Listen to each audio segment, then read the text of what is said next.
اسی طرح ایک انسان ہے جو اپنے آپ کو 100% انویسٹ کر دیتا ہے اپنی اولاد میں، اس کا جینا مرنا بھاگنا دوڑنا یہ سارا اولاد کے لیے، اولاد کی بہترین تعلیم، اولاد کی تربیت دنیاوی اعتبار سے اونچے مقام پر پہنچا دوں، اور اس امید میں کہ یہ اولاد میرے بڑھاپے کا سہارا بنے گی۔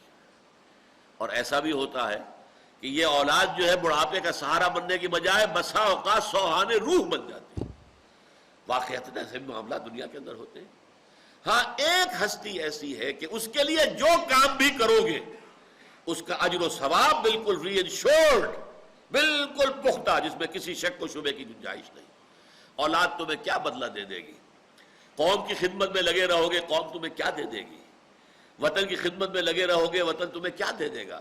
ہاں اللہ کی خدمت میں لگے رہو تو اللہ تعالیٰ تمہارے ہر کوشش، محنت، ہر ایثار، ہر قربانی کا پورا بدلہ دے گا۔ اس کو کہتے ہیں اسلوب حصر۔ اللہ ہی ہے جس کے پاس اچھا ثواب موجود ہے، اور کسی کے پاس ثواب ہے ہی نہیں، دینے کو ہے کیا؟ کوئی کیا دے دے گا تمہیں؟ آپ نے پڑھا ہوگا ہسٹری آف انگلینڈ میں کہ ایک بادشاہ تھا بہت لالچی، اور اس کا ایک وزیر تھا جو بہت مشہور تھا اسی میں کہ وہ ہر طریقے سے جائز ناجائز ہتھ کنڈوں سے لوگوں کی دولت گھسیٹتا تھا اور بادشاہ کا خزانہ بھرتا تھا۔ لیکن بڑھاپے میں آ کر پھر وہ بادشاہ کا معتوب ہو گیا، اس کے اوپر جو ہے بادشاہ کا عتاب نازل ہوا۔ تو اس نے کہا بہت حسرت سے، Had I served God as I served the king، اگر جیسے کہ میں نے بادشاہ کی خدمت کی تھی، اگر میں نے کہیں خدا کی خدمت کی ہوتی تو مجھے اس بڑھاپے کی عمر میں اس طرح ذلیل و خوار نہ کرتا۔ وہ اللہ تعالیٰ جو ہے اس کے لیے جو محنت کی جائے گی یقیناً اس کا بھرپور صلہ مل جائے گا۔ تمہیں ہرگز دھوکے میں نہ ڈالے چلت پھرت ان لوگوں کی جنہوں نے کفر کیا ہے زمین کے اندر۔ ہوتا کیا ہے؟ اب دیکھیے مکی دور دیکھیے، مسلمان اللہ کے ماننے والے رسول کے دامن سے وابستہ مارے جا رہے ہیں، پیٹے جا رہے ہیں، بھوکے رکھے جا رہے ہیں، اور کفار بدماش اور وہ مشرکین دلدلاتے پھر رہے ہیں، ان کی جو ہے عیش ہو رہے ہیں، بہترین کھا رہے ہیں۔ یہ ساری کیفیت آخر نظر آ رہی تھی نا۔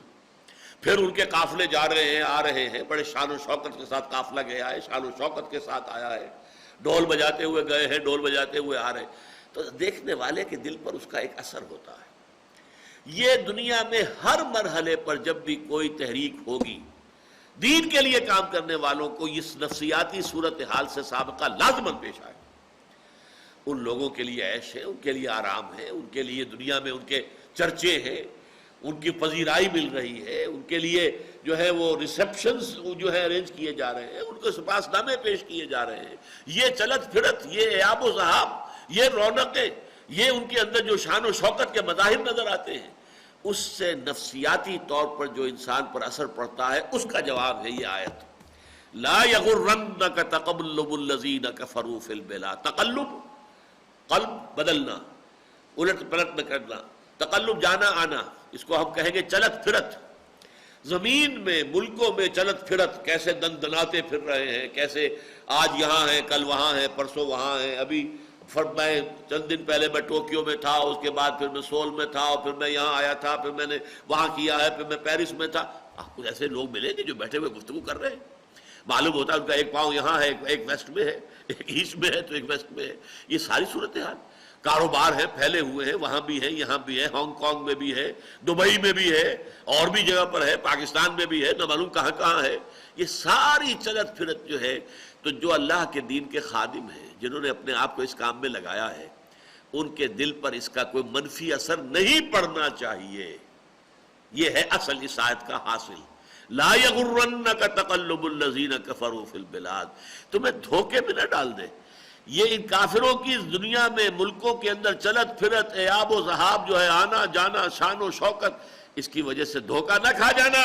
متاع قلیل، یہ بہت ہی تھوڑی سی دیر کے لیے بہت ہی حقیر سا برتنے کا سامان ہے۔ یہ زندگی ہے کیا؟ کتنی ہے؟ کتنی لمبی ہے؟ آج مرے کل جنگ پر لو، کیا پتا ہے، بات ختم ہو جائے گی۔ یہ ساری چمک دمک، یہ ساری جو ہے چلت پھرت، یہ شوق، یہ سارا کا سارا جو بھی ہے ان کا، یہ کیا ہے؟ عارضی چند دنوں کی یہ چلت پھرت ہے۔ پھر ان کا ٹھکانہ جو ہے وہ جہنم ہے، وبئس المہاد، اور وہ بہت ہی برا بستر ہے، بہت ہی برا ٹھکانہ ہے۔ یہ بھی ایک، جیسا کہ میں نے عرض کیا، دین کے لیے کام کرنے والے ہوں، جو لوگ بھی اس راہ پر چلنے والے ہیں، ان لوگوں کے لیے ایک بہت بڑی نصیحت یہ ہے کہ تمہیں دیکھنا ہوگا شان و شوکت ان کی ہوگی، دنیا میں بول بالے ان کے ہوں گے، ان کے جو ہے جلوس نکل رہے ہوں گے، ان کی طرف لوگوں کا رجحان ہوگا، لوگ جو ہے ان کے نعرے لگا رہے ہوں گے، ان کے زندہ باد کے نعرے فلک شگاف ہوں گے، سب دیکھو گے تمہیں دیکھنا پڑے گا۔ اس دیکھنے کے باوجود حق پر قائم رہنا۔ بدا الاسلام غریبا وسیعود کما بدا، اسلام جب شروع ہوا تب وہ اجنبی سا تھا، کوئی اس کا جاننے پہچاننے والا تھا ہی نہیں۔ اس کے بعد اسلام کے اندر جب قوت آ گئی تو پھر تو سب کے سبھی اس کے جاننے پہچاننے والے بن گئے۔ لیکن حضور نے فرمایا بہت جلد اسلام دوبارہ غریب ہو جائے گا، فطوبی للغرباء، تو پھر مبارکباد ہے ان لوگوں کے لیے جو اسلام کے دور غربت میں خود بھی غریب ہو جائیں۔ دنیا کا دقیانوس ہیں یہ، اگلے زمانے کے ہیں لوگ، اگلے وقتوں کے ہیں یہ لوگ، انہیں کچھ نہ کہو، ان سے کوئی کیا بات کرنی ہے جی، یہ تو بڑے فنڈامنٹلسٹ ہیں، یہ تو بڑے ہی جو ہے جذباتی لوگ ہیں، یہ تو بہت یعنی ایک طرح سے یوں سمجھیے کہ دیوانے ہو گئے ہیں، مجنون ہو گئے ہیں۔ لیکن یہ سب کچھ سننا پڑے گا۔ لیکن الذین اتقوا ربہم، پھر دیکھیے وہی پوائنٹ آ گیا، وعدہ جو اللہ کا ہے اہل ایمان سے وہ اصل میں آخرت کا وعدہ ہے، دنیا کا وعدہ لازم نہیں ہے۔ بے شمار انبیاء گئے، دنیا میں کوئی کامیابی حاصل نہیں ہوئی۔ انبیاء کیا، اللہ کے بڑے بڑے رسول چلے گئے دنیا سے اور کوئی کامیابی حاصل نہیں ہوئی۔ حضرت عیسیٰ کو کون سی کامیابی حاصل ہوئی؟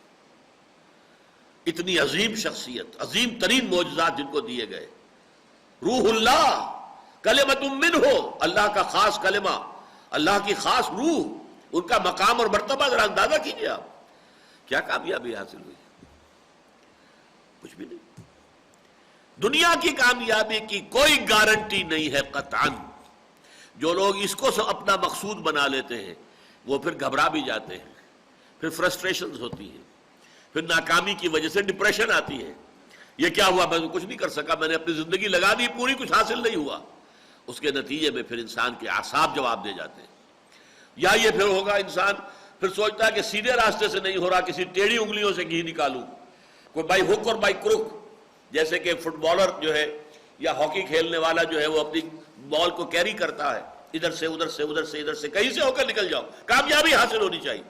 بس یہ سب سے بڑا خناس ہے جو دماغ میں پیدا ہوتا ہے، جس سے تحریکیں برباد ہو کر رہ جاتی ہیں۔ بہت عرصے کی محنتیں اور کوششیں اور جد و جہد اور دن رات کی جو بھی محنت تھی، نتائج زیرو ہو جاتے ہیں، صرف اس وجہ سے کہ آدمی دنیا کی کامیابی کے پیچھے پڑ کر اور اس کو بھی ایک معیار سمجھ لے، تو واقعہ یہ ہے کہ پھر اندیشہ ہے یا شدید ڈپریشن، مایوسی، فرسٹریشن، انتہائی بددلی، اور یا یہ ہے کہ کوئی الٹا سیدھا کام کر کے اپنی ساری محنت کے اوپر پانی پھیر لینا۔